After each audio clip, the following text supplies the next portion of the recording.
Isaiah's on the line in Pendleton, Indiana. Isaiah, you're on the Ken Coleman Show. Hey there, Ken. I just had some questions about what you think I should do. I'm in the discovery stage, and I'm really trying to find where the intersection of my passion and the workplace really is in my life. Okay, let's talk about the top talents and passions, and let's at least give me a guess and where you think you're getting hung up. Talents first. Well, I'm really talented with poetry and on-stage performance. I'm great at public speaking. And, yeah, that's just sort of been my passion for the past several years. Okay, now I said talent. So we'll get to passion.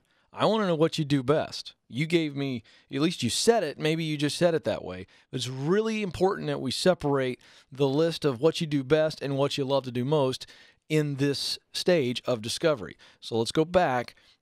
Do you do poetry really well? Do you speak very well? Do you perform on stage very well? Are those your top talents? Absolutely. Okay, so you just said passion, you meant talents. All right, so Yep. let's move over, and there is a lot of similarity at times, but I want to make sure that we always stipulate.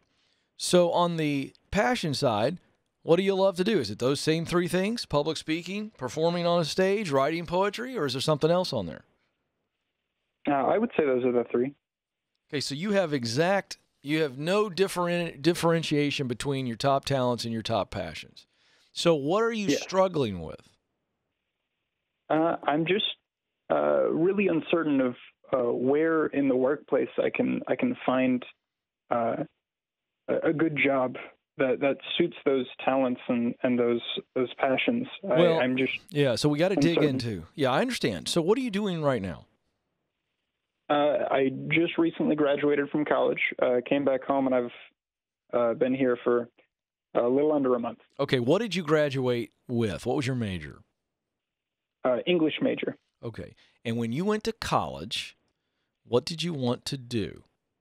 4 years ago, what'd you think you wanted to do? Initially, I wasn't very sure, but that was around the start of writing poetry and performing on stage. Okay, so is that what you want to do now? Just pick one of those three: public speaking, writing poetry, or performing on stage. If I can give you, you got a number in your head of what you'd love to make your first year out of college, right? Mm-hmm. All right. If I could give you that number right now, but you had to choose one of those three. And I'm assuming when you say performing on stage, we're talking about acting. Is that right? Theater, musicals? No, it's performing my poetry on stage. Okay, I'm sorry. So performing, so writing and performing the poetry. Okay. So if you had to choose between performing the poetry and let's call it public speaking, because that's the other one that's, okay, which one are you going to do? If I give you the number. More than likely, performing the poetry. Okay. I don't know much about performing poetry. Do you? Do you know what kind of an industry that is? I mean, does it exist where people are paid to just show up like a stand-up comedian and read poetry? Yes, in many venues, but they can be a little bit on the in a similar way to the music industry. There can be a lot of higher artists that are actually making a living, but then there's a lot that are more on the bottom, starving artist types. Okay, great. I love this because I was asking because I don't know anything about it, but I love that it's similar to the music industry. So my advice is going to be as though you are a aspiring singer-songwriter. So you know that an aspiring singer-songwriter is not going to make a living right out of the gate. They're going to have to do small gigs. They're going to have to stay in the industry to where they are at least creatively engaged around other musicians in just that space, and they're going to do whatever it takes to stay alive. Okay? Waiting tables. Okay. I mean, I'm in Nashville. You understand what I'm saying? You never know how talented of a singer-songwriter is waiting on you any night of the week here. So you know there's a great divide between the starving performing poets, yes, and the successful ones. I want you to sit down, try to find, at least if there's a book written about it, or there's blogs, or you know your world pretty well. You need to become an expert on your world and the stories of the successful poets. You need to know their stories, how they got where they are now. Doesn't mean that your journey is going to be exactly like theirs, but there's going to be some transferable truth for you that you can say, okay, I'm going to have to tread water for X amount of years until I can go from this status to this status. That's what's before you right now. Because you're so young, Isaiah, I don't want you thinking about anything else, because I think that you really do want to do this. I think you're very clear on it. And you're young enough that you can do odd jobs and you can do a lot of different things. But as long as you are writing and performing that poetry on a consistent basis, I don't care if it's for 6 people or 60.